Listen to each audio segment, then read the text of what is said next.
Oh, I've got a treat for you in store today for this video. It's going to be super nerdy. I'm going to take you to places that you've never been before. For good reason, because this stuff, 1940s teleprinters, is a nightmare. But it's bloody good fun. Let me have the pain of trying to fix it, and let me explain how it works. And the amazing thing about this is it's completely 100% mechanical. Incredible levers and cams and pulls and ratchets and all sorts of crazy contraptions going on. But it's basically exactly like a modern computer. Today's video is just going to be focusing on this part of the teleprinter, the transmitter section. And you will have noticed immediately it's got a keyboard, QWERTY keyboard, just like your modern computer. Except this is from the 1940s and it sent electronic messages, just like emails, but before computers were invented. They didn't call them emails, they called them telegraphs. Tele meaning at a distance in ancient Greek, and graph meaning writing. So if your mate has got another one of these machines, you can write to each other at a distance. But you can't send an R down a wire. How do you send it electronically? Well, you convert it into a code, and it was named after the French dude who invented it, called Baudot. You're looking at a telegraph message written out in Baudot code on paper tape. Why paper tape? Well, they didn't have things like floppy disks, did they? So they used to store information by punching bits, you could call them, into paper. They didn't call them bits at the time, they called them holes and spaces, but they're basically exactly the same thing as what's happening in your modern computer. It's just binary information, on or off, 1 or 0, hole or space. And you can ignore the little holes, they're mechanical sprocket holes for pulling the tape through the machine. If you just look at these big holes going this way, each combination of 5 holes or spaces is a code for a letter or a symbol. And this is the entire alphabet in Baudot code on this nice panel that I made for Eurorack synthesizers. So it's a 5-bit code, and 2 to the power of 5 is 32. So you got 32 possibilities of combinations of holes and spaces. That means you can represent 32 different things with that code. But on a keyboard, we got more than 32 things that we want to send. We got all these symbols and stuff. And you'll notice that symbols like the pound sign, the at sign and stuff, they're all above the letters on the keyboard, just like they are when you press the shift key on your modern keyboard. Well, this has got shift keys too. It's figure shift and letter shift. And when the machine is in letter shift, it prints the letters on the bottom of the keys. And when it's in figure shift, it prints the symbols and numbers on the top. So instead of having 32, you can actually print 64 different characters. Very clever, and that's where your shift keys come from on your modern keyboard. Now, let's talk about how you send this code down a wire. It'd be very impractical to have 5 separate wires for each element of the code, wouldn't it? So you just have one, and that's where all this comes in. If you can believe it, this is a mechanical parallel to serial converter. Pretty cool. What that means is it can take the 5 data streams and condense them to 1. The trade-off is that these 5 pulses can't all be sent simultaneously. They have to be sent in sequence over time on one wire. Okay. Let's take a little breather. This is intense stuff. Come on, brain. You can do this. Let's launch into all the mechanics. I just fixed this one-time clutch and cam mechanism that is the real heart of the next part of the procedure. More details about that repair on Patreon. Before I reassemble all that, let's have a look at this cam. There's got an eccentric drive there, and then all of these slots which these finger bars drop into.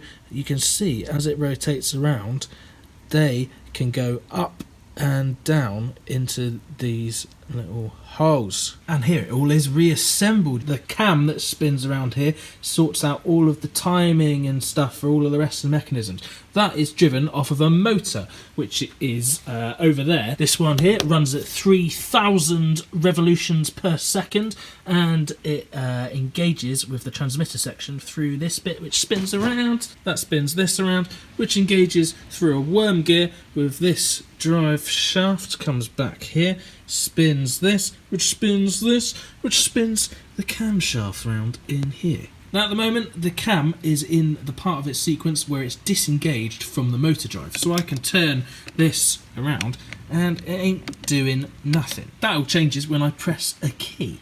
And see here, if I press a key, watch this little bit down here. Oh, this is going to be like one of those marble run things. So can you see the horizontal bar with all the holes in it running behind all of these key bars? When you press a key bar down, it's got a little piece of metal on it that pushes down that trip bar.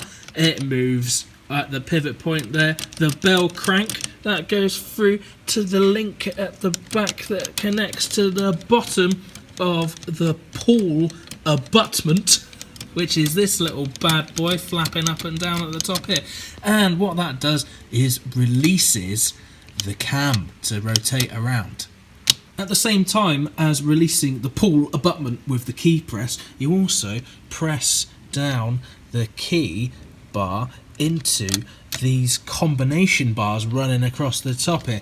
Those combination bars are the coolest thing ever because they actually got little grooves in them, and all of those grooves correspond with the Baudot code, the telegraph code. How amazing is that? It's actually physical code cut into those metal combination bars running across. Now I'm going to take this plate off here just so you can see easier what's happening. At one end, the combination bars are held by these springs. If I move them, you can see them all moving inside there, and the other end you can see is underneath these sensor fingers. Can you see the combination bars moving? So we press the key down, and that's moved the pull abutment out of the way of the camshaft so it can start turning around, and also slotted the key bar down into the combination bars. The first thing that happens when you turn this cam is it releases the combination bars, which are pulled back by these springs to the right. Watch them release here. You see them move to the right there. Here it is again, all moving to the right. But because we've pressed a key down and the key bar has slotted into the notches that are cut into the combination bars, only the bars with a notch cut out that corresponds to a punched hole are able to spring back to the right. So let's go through the sequence of sending a Y. Why? Because the code for Y is hole space hole space hole, so it would be really obvious in the mechanism. So I press down a Y, watch as those bars move.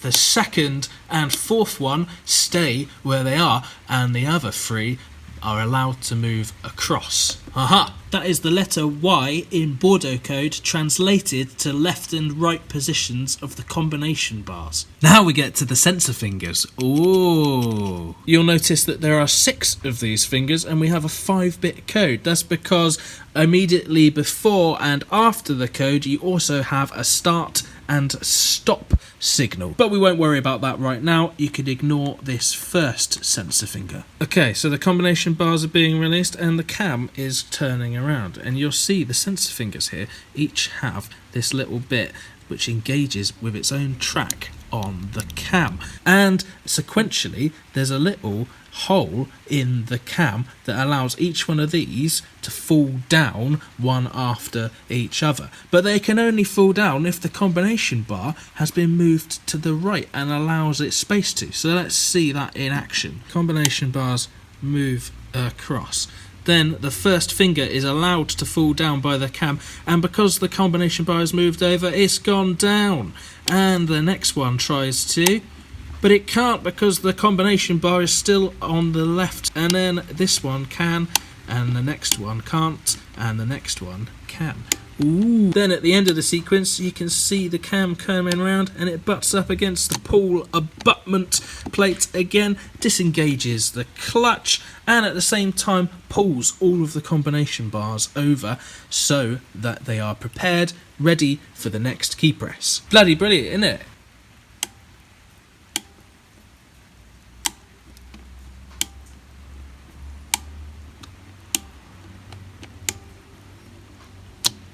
Now in the meantime, while all that was going on, there was a load of stuff going on over here which was caused by the movement of the sensor fingers. You see this little fella here that I've got my finger on? That's moved around by this little beauty around here, and as it moves up and down, pivots on this point and moves up and down the striker.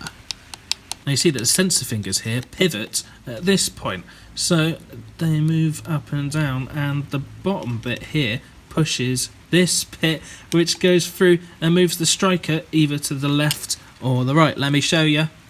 Oh yeah. And if we sequence through a Y,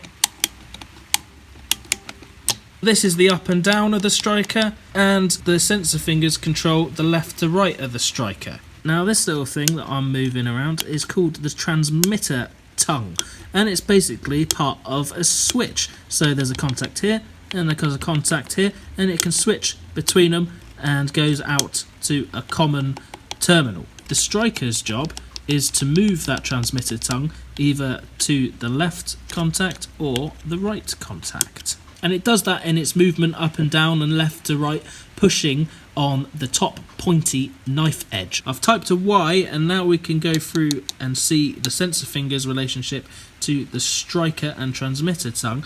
And if I turn the motor drive, there you can see the first bit of the Y, it's moved it to the right, that's a hole, and then it's gonna go sense the second one and move the transmitter tongue to the left, that's a space, hole, space, hole. There you go, pretty damn cool. And the little roller at the back is just to hold the transmitter tongue so that it flips rapidly between left and right contacts.